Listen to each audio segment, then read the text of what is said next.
Hi dear students, आज हम UCG computer science का पेपर 2 पे डिस्कस करने वाले हैं। जो हमारी सबसे फर्स्ट यूनिट होती है that is discrete structures. Discrete structures unit सबसे पहले तो कॉम्बिनेशन होती है हमारे लॉजिक्स प्लस सेट्स का।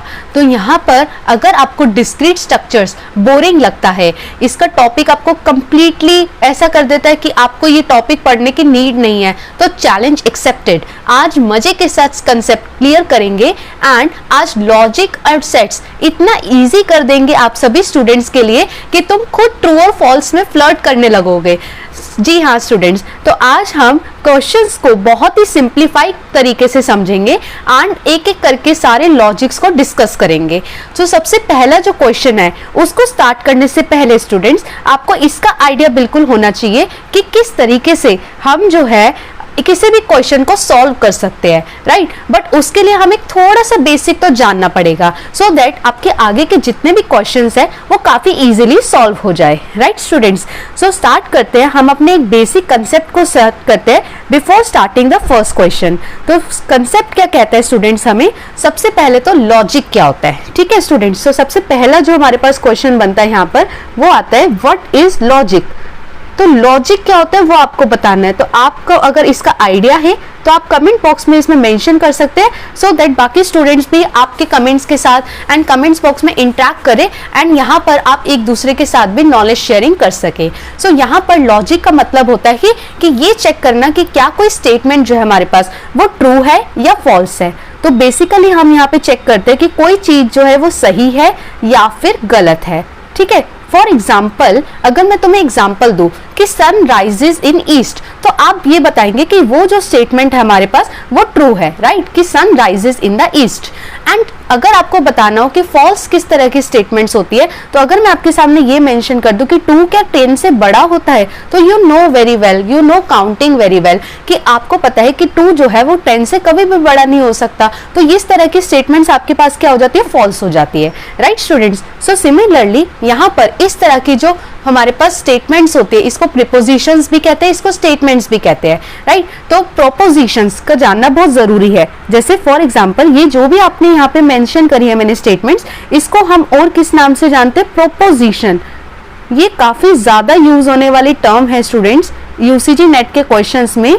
तो कई बार स्टूडेंट्स को इन टर्म्स का मतलब नहीं होता, तो उसको हम सॉल्व भी नहीं कर पाते क्वेश्चन को, राइट। इसको या तो हम प्रोपोजिशंस कहते हैं, ठीक है स्टूडेंट्स, या फिर हम इसको क्या कहते हैं, यहाँ पर स्टेटमेंट्स कहते हैं।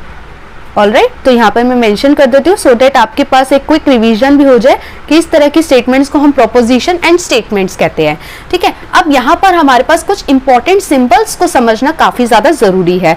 जैसे कि फॉर एग्जाम्पल हमारे पास इस तरह का सिंबल हो, अगर हमारे पास इस तरीके का सिंबल्स हो तो इसका मतलब होता है एंड, AND, एंड सिंबल, ठीक है। तो जैसे अगर हमें किसी स्टेटमेंट को हम इस तरीके से लिख रहे हैं, P इस तरीके का सिंबल यूज कर रहे हैं एंड Q, तो इसका सिंपल सा मतलब है कि हम P एंड Q इसको हम इस तरीके से पढ़ेंगे, राइट स्टूडेंट्स। अब हमारे पास सेकंड स्टेटमेंट है V, यानी कि अपोजिट सिंबल इसी का ही। तो यहाँ पर हमारे पास इस सिंबल का मतलब होता है OR, और, ठीक है। अभी इनका मतलब हम और डिटेल में समझेंगे, तभी हमारी फर्स्ट वीडियो काफी ज्यादा स्पेशल है डे 1 की, सो दैट आपको A to Z सारे बेसिक्स प्लस क्वेश्चन सॉल्विंग की टेक्निक्स का आइडिया मिल सके।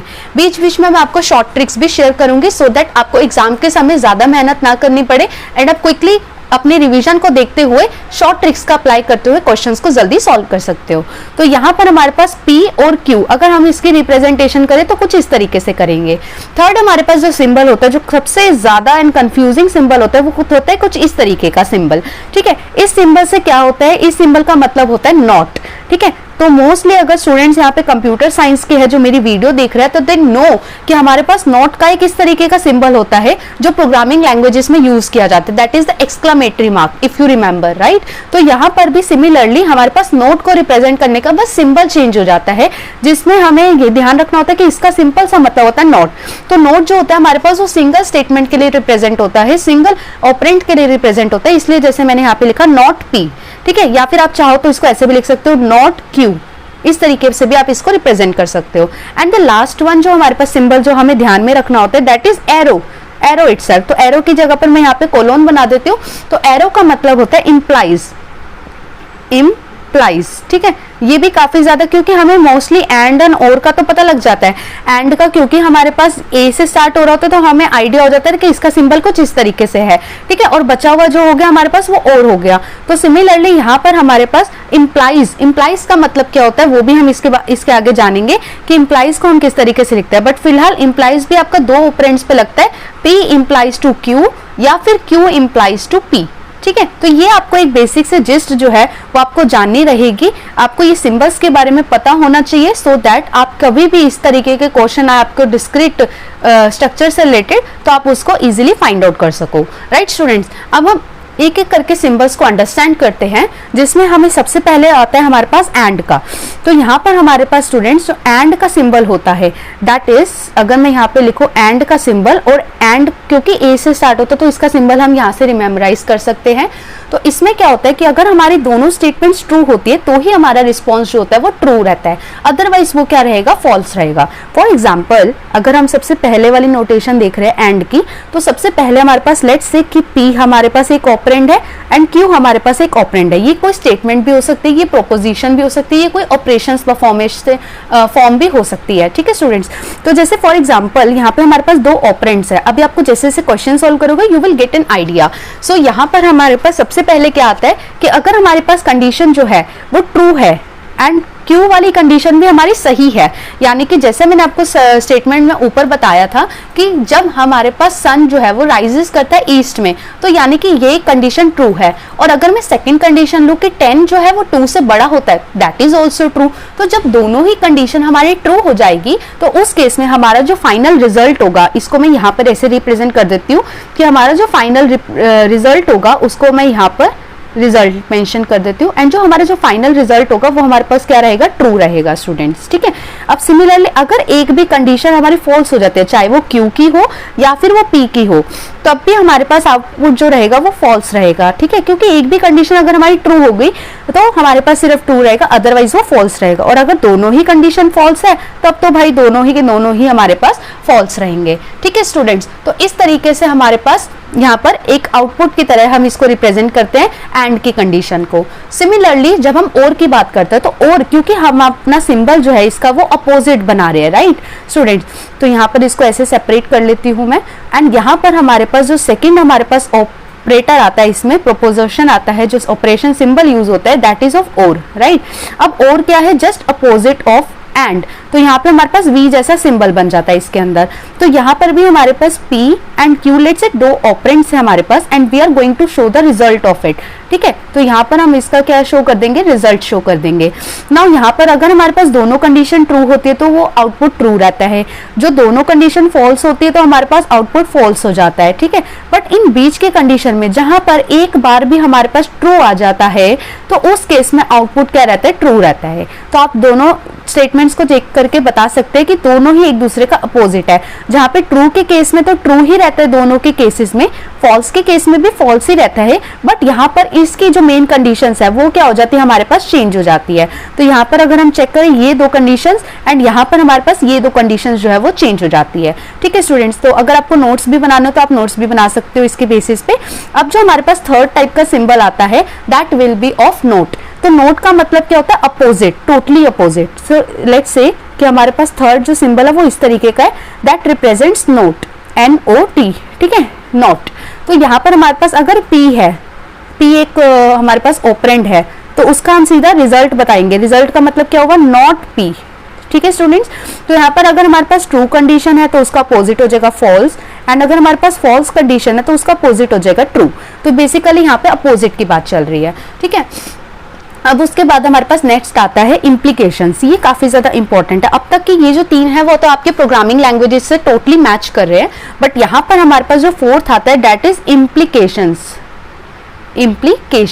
ठीक है। तो यहाँ पर हमारे पास क्या होता है, इसका सिंबल एरो की तरह होता है। तो एरो की तरह का मतलब क्या होता है कि अगर P जो है वो हैपन्स हो रहा है देन Q ऑल्सो हैपन्स। इसका सिंपल सा मतलब मैं आपको बताती हूँ, आप इसको ऐसे भी लिख सकते हो, इफ P हैपन्स, मतलब अगर P वाली चीज हो रही है, ये आपके पास स्टेटमेंट्स आएंगी तो इससे आप इजीली जज कर पाएंगे। अगर P हैपन्स हो रहा है मतलब कोई चीज P हो रही है देन Q ऑल्सो हैपन्स, ठीक है। तो Q भी होगा ही होगा, ठीक है, इसको हम इसका एक एग्जाम्पल भी लेंगे कि किस तरीके से, जैसे फॉर एग्जाम्पल हमारे पास क्या होता है कि जब बारिश होती है तो कीचड़ होता है, राइट। तो इसका क्या मतलब है कि जब भी बारिश हो रही है हमारे, मतलब जब भी बारिश हो रही है, राइट, तो हमारे पास कीचड़ तो होगा ही होगा उसकी वजह से रोड पर, राइट। तो इसको हम ऐसे समझ सकते हो कि if P happens then Q also happens, कि अगर कोई एक चीज हो रही है तो उससे दूसरी चीज तो जरूर होगी, ठीक है। अब उसके बाद अब हम इसका एग्जाम्पल लेते हैं, इसको हम कैसे रिप्रेजेंट करते हैं वो अभी हम समझते हैं।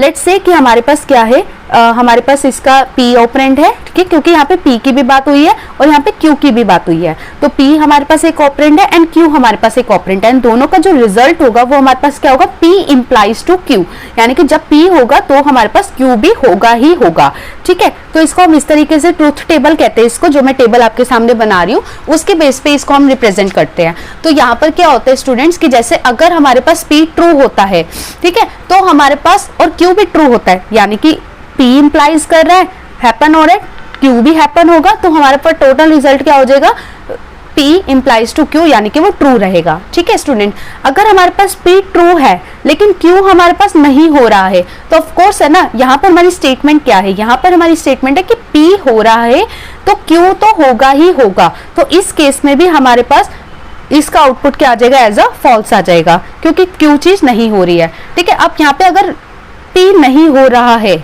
लेकिन Q हमारे पास हो रहा है तो इसको हम क्या रिप्रेजेंट करेंगे, ट्रू से ही रिप्रेजेंट करते हैं। एंड थर्ड लास्ट वाला हमारे पास है कि अगर दोनों ही नहीं हो रहे हैं, ठीक है, अगर दोनों ही नहीं हो रहे तो भी हमारे पास आउटपुट क्या रहता है, ट्रू रहता है, क्योंकि आप देखो ना, अगर ये वाली चीज इंप्लीमेंट हो रही है तो इसका अपोजिट भी इंप्लीमेंट होगा, राइट, वाइस वर्सा जिसको हम कहते हैं, तो इसका अपोजिट भी इंप्लीमेंट होगा। तो अगर ट्रू वाली हैपेंस हो रही है तो इसी के साथ हमारी जो दोनों ही फॉल्स वाली स्टेटमेंट्स है वो भी हमारे पास ट्रू का ही रिजल्ट लेकर आएगी। बट अगर ऐसा हो सकता है कि P चीज नहीं हो रही है बट ट्रू Q हो सकता है, तो उस केस में भी हमारे पास क्या रहेगा, आउटपुट ट्रू रहेगा। ओनली एंड ओनली स्टेटमेंट हमारी फॉल्स तब रहेगी जब हमारे पास P हो रहा है, राइट, लेकिन क्यों नहीं हो रहा, क्योंकि हमारी स्टेटमेंट में साफ साफ लिखा है कि दोनों ही एक साथ होंगे तो होंगे, राइट। तो इसलिए हमारे पास ये वाली स्टेटमेंट क्या रह जाएगी, फॉल्स रह जाएगी, ठीक है। I hope it is clear to you. अब यहाँ पर हमारे पास सिंपल सा हमें बस ये ध्यान में रखना है कि जब हमारा P ट्रू होगा एंड Q फॉल्स होगा तो हमारा टोटल आउटपुट जो होगा इसमें वो फॉल्स हो जाएगा, ठीक है। अब हमारे पास आते हैं इस क्वेश्चन नंबर फर्स्ट को सॉल्व करने के लिए, क्योंकि स्टूडेंट आपको सिर्फ इतना ही बेसिक जानने की नीड है। जब आप क्वेश्चन नंबर फर्स्ट को सॉल्व करते हो तो आप यहाँ पे वीडियो को पॉज करके या वीडियो को प्रीवियस करके आप चेक कर सकते हो कि मैंने कितना डिटेल में इसको अच्छे से एक्सप्लेन किया है, सो आप इसके चारों नोटेशंस को एंड इसके सिंबल्स को रिमेम्बराइज कर सको, ठीक है स्टूडेंट्स। अब हम मूव करते हैं हमारे सबसे पहले क्वेश्चन पे, that is question number first. Question number first हमें क्या कहता है, द नेगेशन ऑफ, नेगेशन का मतलब क्या होता है स्टूडेंट्स, या अपोजिट, जैसे हमने बात की थी नेगेशन मतलब नॉट हो गया, राइट। तो यहाँ पर स्टूडेंट सबसे पहले तो ये चीज समझने की काफी ज्यादा नीड है हमें कि यहाँ पर जब नेगेशन आया है ऑफ P एंड Q, क्योंकि ये सिंबल से ही आपको पता लगेगा कि इसको किस तरीके से हमें सॉल्व करना है। अगर आपको ये सिंबल से नहीं पता होंगे तो आप इसको बिल्कुल सॉल्व नहीं कर पाएंगे और अपने मार्क्स को रिड्यूस कर पाएंगे, क्योंकि आपको फिर इससे आपके मार्क्स भी कम हो जाएंगे। तो आपको ये सिंबल्स का पता होना बहुत ज्यादा जरूरी है, ठीक है। और अगर जो भी अभी आपको क्लैरिटी नहीं हो रही तो आप कमेंट बॉक्स में मेंशन कर सकते हैं एंड आप मेरी वीडियो को प्रीवियसली जाकर भी चेक कर सकते हैं, जिसमें मैंने अपने सारे सिंबल्स को बहुत ही ईजी तरीके से एक्सप्लेन किया गया है। तो यहाँ पर हमारे पास जैसे कि आप देखेंगे कि अगर आप वीडियो को स्किप बिल्कुल मत करें, क्योंकि जो हमारा क्वेश्चन है ये पूरा यूसीजी नेट में कॉन्फिडेंस आपका जो है वो चेंज कर सकता है, क्योंकि अगर आप पहला क्वेश्चन ही अच्छे से बेसिक कंसेप्ट को समझ के कर पाए तो आप आगे के क्वेश्चंस को भी काफी इजीली छोटे छोटे कंसेप्ट्स को समझते हुए कर पाएंगे, राइट स्टूडेंट्स, एंड आप अच्छे नंबर को गेन कर पाएंगे। तो यहाँ पर हमारे पास इसको हम एकदम स्टेप बाय स्टेप लेकर चलेंगे कि किस तरीके से हम इस चीजों को सॉल्व करेंगे, ठीक है। तो सबसे पहले let me just pick up the pen and अब मैं आपको इसके स्टेप बाय स्टेप सॉल्यूशन दिखाऊंगी। तो इसमें इसको सॉल्व करने के लिए बेसिकली स्टूडेंट्स हमें सिर्फ और सिर्फ 3 स्टेप्स की नीड है, ठीक है स्टूडेंट्स। तो हमें 3 स्टेप्स के अंदर इस क्वेश्चन को बहुत ही इजीली सॉल्व कर सकते हैं। तो सबसे पहले हमारे पास बताया गया negation of P and Q। अब तो आपको इसका आइडिया होगा क्योंकि ये वाला जो सिंबल है हमारे पास, दिस वन सिंबल, ये वाला सिंबल जो है ये किसको रिप्रेजेंट करता है? एंड को रिप्रेजेंट करता है स्टूडेंट्स। क्यों एंड को रिप्रेजेंट करता है? क्योंकि ए जो है, ए की तरह ये सिंबल लग रहा है, तो एंड से आपको समझ आ जाएगा और रिमेंबर हो जाएगा, ताकि आपको भूलने की नीड ना रहे। अब उसके बाद आप सबसे पहले स्टेप 1 में क्या समझेंगे? स्टेप 1 जो रहेगा हमारा वो रहेगा अंडरस्टैंड नेगेशन, क्योंकि यहाँ पे पूछा गया नेगेशन, तो ये वर्ड्स भी काफी ज्यादा इंपॉर्टेंस रखते हैं जब आप किसी चीज को सॉल्व करते हो। तो नेगेशन का मतलब क्या होता है हम पहले वो समझेंगे। नेगेशन का मतलब होता है अपोजिट, ठीक है। नेगेशन का मतलब क्या होता है? अपोजिट। तो यहाँ पे तो एरो का मतलब इंप्लाइज मत समझ लेना जब तक मैं कहूँ ना, तो यहाँ पे नेगेशन का मतलब होता है अपोजिट, ठीक है। यानी कि अगर कोई चीज ट्रू है तो उसका मतलब क्या हुआ? फॉल्स, ठीक है। अब उसके बाद हमारे पास जो सेकेंड स्टेप होगा, जो हमारे पास इसके अंदर सेकेंड स्टेप होगा सॉल्व करने का, वो क्या है? D Morgan's law. ये काफी ज्यादा यूज होने वाला मॉर्गन्स लॉ है, क्योंकि यहाँ पर आप जितने भी आप यूजीसी नेट के क्वेश्चंस देखते हो वो काफी सारे क्वेश्चंस आप इसी के बेसिस पे ही सॉल्व करोगे। तो अगर आपको डी मॉर्गन्स लॉ नहीं पता तो आप क्वेश्चन को इजीली बिल्कुल भी सॉल्व नहीं कर पाएंगे। And this is a very important formula for you guys, right. तो यहाँ पर हमें क्या समझना है स्टूडेंट्स, कि हमारे पास नेक्स्ट थिंग क्या है? यूज करना है हमें डी मॉर्गन्स लॉ को। तो हमारा नेक्स्ट स्टेप है यूज डी मॉर्गन्स। ये आपने अपने computer science, BCA, MCA, BTech इन सब में ये पढ़े होंगे अपने कंप्यूटर नेटवर्क वाले सिलेबस के अंदर, और आपको ये सब याद होगा, बट आपको सिर्फ एक रिवाइज करने की नीड है सो दैट आपको क्वेश्चन इजीली जल्दी सॉल्व कर पाओ। अब इसको हम कैसे सॉल्व कर सकते हैं students? So let me take another pen जो जाके आपको रिमेम्बराइज रहे। तो यहाँ पर हमारे पास नेगेशन होता है किसी भी चीज का। नेगेशन का इस तरीके से हम रिप्रेजेंट करते हैं of P and Q. P हमारे पास एक स्टेटमेंट हो सकती है एंड क्यू हमारे पास एक स्टेटमेंट हो सकती है, राइट स्टूडेंट्स। अब पी एंड क्यू क्या है हमारे पास? ये हमारे पास एक्सप्रेशन है, ठीक है। इसको थोड़ा और अच्छे से रिप्रेजेंट कर सकते हैं सो दैट आप अपने नोट्स भी क्लियरली बना सको। तो यहाँ पर हम यहाँ लिखेंगे एक्सप्रेशन, ठीक है, ताकि आप कल को कोई चीज भूल भी ना जाओ और आपके पास नोट्स भी रहे। आप चाहो तो इसका स्क्रीनशॉट भी ले सकते हो। एंड इसका हम यहाँ पे क्या रिप्रेजेंट करेंगे? नेगेशन, ठीक है। नेगेशन से सिंपल सा मतलब है अपोजिट, ठीक है। ये क्वेश्चंस को टफ बनाने के लिए यूज किया जाता है वर्ड्स, ताकि आपको आप चीजों को मतलब भूल जाते हैं एंड फिर इससे हमारे मार्क्स कट हो जाते हैं। तो आपको अब से ध्यान रखना है इस वीडियो से। अब यहाँ पर हमारे पास क्या होगा कि एक्सप्रेशन में हमने लिखा negation of P and Q. P and Q का नेगेशन क्या होगा? तो हम इसको बस ओपन करना है ऐसे, नेगेशन ऑफ P, ठीक है, और नेगेशन ऑफ Q। आपको इस चीज का ध्यान रखना है कि आपने बहुत कॉमन चीज देखनी है कि यहाँ पर हमारे पास एंड का सिंबल था और यहाँ जाते ही वो चेंज होके और का सिंबल बन गया। ये आपके पास किसका सिंबल है? और का सिंबल है, ठीक है स्टूडेंट्स। और सिमिलरली हमारे पास जो दूसरा एक्सप्रेशन होता है दैट इज नेगेशन ऑफ, इसी का अपोजिट करना है, नेगेशन ऑफ P और Q।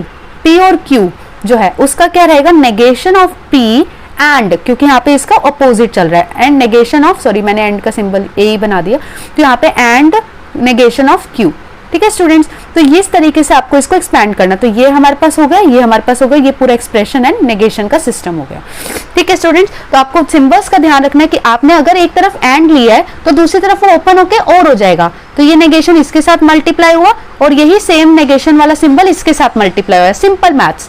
और ये वाला नेगेशन इसके साथ मल्टीप्लाई हुआ, ये वाला नेगेशन Q के साथ मल्टीप्लाई हुआ और इसका सिंबल जो है वो क्या हो गए? चेंज हो गए। तो ये वाला एंड का सिंबल बन गया, यानी कि यहाँ पर हमारे पास जो सिंबल्स है, राइट स्टूडेंट्स, जो हमारे पास सिंबल्स है वो क्या हो गए? चेंज हो गए। सिंबल्स जो है वो चेंज हो गए, ठीक है स्टूडेंट्स। अब यहाँ पर हमारे पास नेक्स्ट थिंग जो हमारे को अप्लाई करनी है दैट इज फॉर्मूला। सिंपल, हमने डी मॉर्गन्स का फॉर्मूला देख लिया। अब हमें उस डी मॉर्गन्स के फॉर्मूले को क्या करना है? अप्लाई करना है बहुत ही सही तरीके से। तो इसके लिए हम क्या करेंगे स्टूडेंट्स? इसके लिए हम क्या करेंगे? सबसे पहले हमें दिया गया है, अब हम सिंपल सा थर्ड स्टेप करने वाले हैं दैट इज अप्लाई फॉर्मूला, ठीक है स्टूडेंट्स। तो फॉर्मूला अप्लाई करने के लिए हम क्या करेंगे? हम सबसे पहले बताएंगे कि हमें दिया क्या हुआ है? P and Q। अभी हमें सिर्फ इतना स्टेटमेंट को ध्यान में रखना है, राइट। फिर हमें क्या बताएगा कि इस पूरे का नेगेशन, इस पूरे का नेगेशन।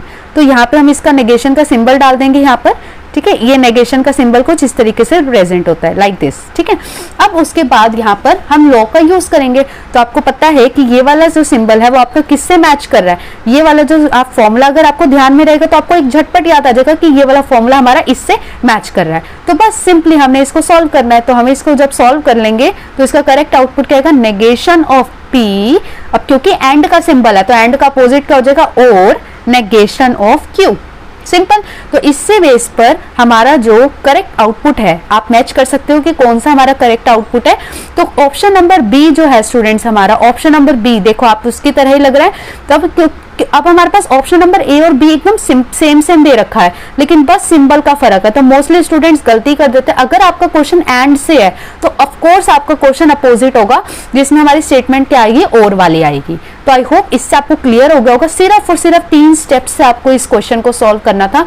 और आपको अगर फॉर्मूला पता होगा तो आपका तो सिर्फ एक ही स्टेप लगना है। आपको फॉर्मूला रिमेंबर है, आपको बस इसके ऑप्शंस को ध्यान से एलिमिनेट करना है कि कौन सा इसका पार्ट नहीं हो सकता। जैसे फर्स्ट तो बिल्कुल भी नहीं हो सकता, राइट। और ऐसे P एंड Q का जो नेगेशन है, नेगेशन बोल रखा है, तो उस केस में ये भी नहीं हो सकता, राइट।